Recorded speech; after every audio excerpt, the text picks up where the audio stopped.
वहीं इसी बीच deputy CM Keshav Prasad Maurya क्या कुछ कह रहे हैं, आइए आपको सुनाते हैं। आप सबको विस्तार से जानकारी साझा की जाए, जिससे प्रदेश की जनता को भी आप सबके माध्यम से हर विभाग की विस्तृत खबर मिले। इस क्रम में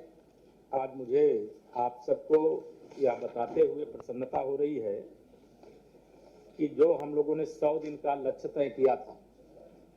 कि सबसे पहले हर व्यक्ति रोटी, कपड़ा और मकान की बात करता है, तो उसमें प्रधानमंत्री आवास योजना के अंतर्गत इन 100 दिनों में 1 लाख आवासों को उपलब्ध कराने का लक्ष्य पूरा कर लिया गया। मुख्यमंत्री आवास योजना के अंतर्गत 8,200 आवासों को पूर्ण करने का लक्ष्य रखा गया था, उसे भी पूरा कर लिया गया है। इसके साथ ही अभी जो अन्य पात्र श्रेणी के प्रधानमंत्री आवास योजना, मुख्यमंत्री आवास योजना के अंतर्गत लोग आते हैं, उनके चिन्हीकरण का कार्यक्रम चल रहा है। अभी 100 दिन के बाद जब हम आप सबसे दोबारा भेंट करेंगे तो उस समय हम आपको और विस्तार से जो आगे की सफलता उसकी जानकारी देंगे। राष्ट्रीय आजीविका मिशन यह एक कह लीजिए कि महिला सशक्तिकरण की दृष्टि से राष्ट्रीय और राज्य स्तरीय एक यज्ञ की तरह है और इसके माध्यम से मुझे इस बात की प्रसन्नता है कि हम बहुत शानदार ढंग से प्रदेश में इस अभियान को आगे बढ़ा रहे हैं। कई इसमें नया स्वरूप दे करके जो देश में उत्तर प्रदेश पहला राज्य है इस रूप में आगे बढ़ रहा है। लेकिन अभी जो हम लक्ष्य रखे थे कि हम 100 दिन के अंदर 50,000 समूहों का गठन करेंगे, तो उसमें 50,141 समूह 100 दिन के अंदर गठित करने का लक्ष्य यह पूर्ण कर लिया गया। और जिन समूहों को हम एक विशेष तौर से रिवॉल्विंग फंड देने का काम करते हैं, प्रथम उसमें हम जो राशि देने का काम करते हैं, उसके लिए हमने 82,520 समूहों को या 100 दिन के अंदर ही जो रिलीज करके उनके खाते में पैसा भेजने, समूह के खाते में पैसे भेजने का काम है, वह भी कर लिया गया। हमारे यहाँ पर विशेष तौर से प्रदेश में आंगनबाड़ी केंद्रों के माध्यम से बच्चों को पोषाहार वितरण का कार्यक्रम किया जाता रहा है और उस कार्यक्रम के साथ समूहों को भी जोड़ने का काम किया गया है। और उसके क्रम में मुझे यह बताते हुए प्रसन्नता हो रही है कि 202 THR यानी टेक होम राशन ये प्लांट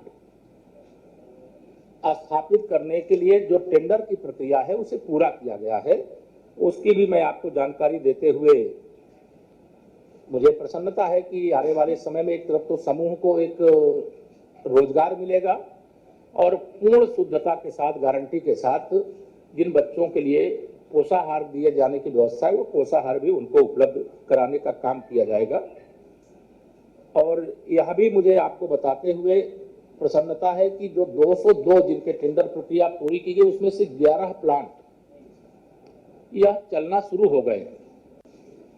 अभी इसकी डिटेल प्रेस रिलीज आप सबको हम उपलब्ध कराएंगे। 100 दिन में एक और बड़ा काम उत्तर प्रदेश में, मैंने जैसा कहा था कि उत्तर प्रदेश में एक अलग प्रकार से राष्ट्रीय आजीविका मिशन के माध्यम से हम लोग काम कर रहे हैं। उसमें BC सखी के रूप में जो कार्य करती हैं बहनें, उन बहनों को प्रथम 6 माह तक 4,000 रुपए उनके खाते में क्रेडिट भेजा जाता है और फिर वो जमा और निकासी के आधार पर उनको कुछ एक बैंकों के द्वारा निर्धारित कमीशन मिलता है। उसमें कई बहनें तो लाख रुपए तक भी महीने में कमाने में सफलता प्राप्त कर रही हैं। और आगे आने वाले समय में यह कार्य जैसे जैसे आगे बढ़ेगा, कोई गांव में रहने वाला बुजुर्ग है उसे बैंक तक ना जाना पड़े, स्वयं बैंक बन करके BC सखी उनके घर तक जाती हैं और उनको जो पैसा निकालना है उनको निकाल करके देना, अगर उनको जमा करना है तो जमा करने का काम करती हैं। तो इसमें हम लोगों ने लक्ष्य तय किया था कि 100 दिवस में 58,000 बीसी सखियों को प्रशिक्षित एवं सर्टिफाइड कर दिया जाएगा, लेकिन इसमें से हमें 38,616 को सपोर्ट फंड, जो उनको एडवांस फंड देने की एक व्यवस्था है, जिससे वो अपना बैंकिंग का काम, गांव में जाएंगे कोई पैसा निकालेंगे तो कहाँ से, तो उसका एक सपोर्ट भी यहाँ से किया जाता है, वो दिया जा रहा है। और इन बहनों ने जो अपना बीसी सखियों ने 100 दिन में जो मेरे पास सूचना दी गई है, उसमें 9 करोड़ 82 लाख रुपए कमीशन इन लोगों ने अर्जित किया है, अलग अलग जो प्रदेश में काम कर रही है। महिला सामर्थ्य योजना में अलग अलग क्लस्टर बनाए जा रहे हैं, वो एक अलग अभियान चल रहा है और उसकी दृष्टि से भी हम आगे बढ़ रहे हैं। मनरेगा के माध्यम से हम लोगों का सदा लक्ष्य यही है कि गरीब आदमी के जीवन में जो दुख है उसे हम दूर करें, और वो दूर करने की दिशा में ही अनेक प्रकार के कार्यक्रम प्रदेश सरकार के अलग अलग विभागों के द्वारा संचालित है। लेकिन उसमें महत्वपूर्ण विभाग मनरेगा है, जिसके माध्यम से हम लोगों ने 29,11,000 परिवारों को रोजगार प्रदान करते हुए 9 करोड़ 95 लाख मानव दिवस सृजित किए गए। इतने दिन का काम प्रदेश के अंदर करने का काम किया गया है, और इससे उन परिवारों के सामने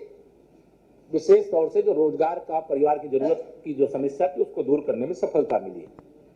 एक और बहुत महत्वपूर्ण विषय आप सबके साथ समय समय पर चर्चा होती रहती है। हमारी आजादी के 75 वर्ष पूर्ण होने वाले हैं। उन 75 वर्ष पूर्ण होने के अवसर पर माननीय प्रधानमंत्री श्री नरेंद्र मोदी जी के निर्देशानुसार आदरणीय मुख्यमंत्री योगी आदित्यनाथ जी के अगुवाई में हम लोग उत्तर प्रदेश के अंदर हर लोकसभा क्षेत्र में 75 की संख्या में 75 अमृत सरोवर निर्माण करने का काम कर रहे हैं। प्रदेश में इसके हिसाब से 6,000 होने चाहिए, लेकिन मुझे बताते हुए हर्ष हो रहा है कि हम लोगों ने उत्तर प्रदेश में 6,291 अमृत सरोवर पर कार्य प्रारंभ कर दिया है, और प्रयास है कि हम लोग 15 अगस्त के आसपास सभी कार्य दिखने लायक हो जाए, इस दिशा में आगे बढ़ेंगे। इसी दृष्टि से जैसे खेलो इंडिया, जीतो इंडिया का एक नारा माननीय प्रधानमंत्री जी ने दिया था कि खेल के क्षेत्र में भी भारत को आगे बढ़ना चाहिए, तो भारत तब आगे बढ़ेगा जब यूपी उस दृष्टि से योगदान करेगा। तो इस दृष्टि से मुझे बताते हुए हर्ष हो रहा है कि हम लोगों ने उत्तर प्रदेश में 2600 खेल मैदान बनाने का लक्ष्य रखा था, और 3,251 खेल मैदान पर कार्य प्रारंभ कर दिया गया है। यह भी मुझे आपको बताते हुए प्रसन्नता हो रही है। महिला सशक्तिकरण की दृष्टि से भी एक बड़ा काम मनरेगा के माध्यम से उत्तर प्रदेश के अंदर हम लोगों ने शुरू किया है, जिन्हें महिला मेड का नाम दिया गया है। महिला मेड के रूप में जो सामान्य श्रमिक को 213 रुपए मजदूरी मिलती है, महिला मेड को 280 रुपए यह राशि प्रदान करने का काम किया जाता है। और उत्तर प्रदेश में 15,000 महिला मेठों के नियोजन का एक जो लक्ष्य रखा गया है, उसमें से 15,169 की संख्या में महिला मेठों को मनरेगा में नियोजित कर दिया गया है। अब वो महिला मेड के रूप में अपनी जो महिला श्रमिक हैं उनके साथ काम को संचालित करने का कार्य कर रही हैं।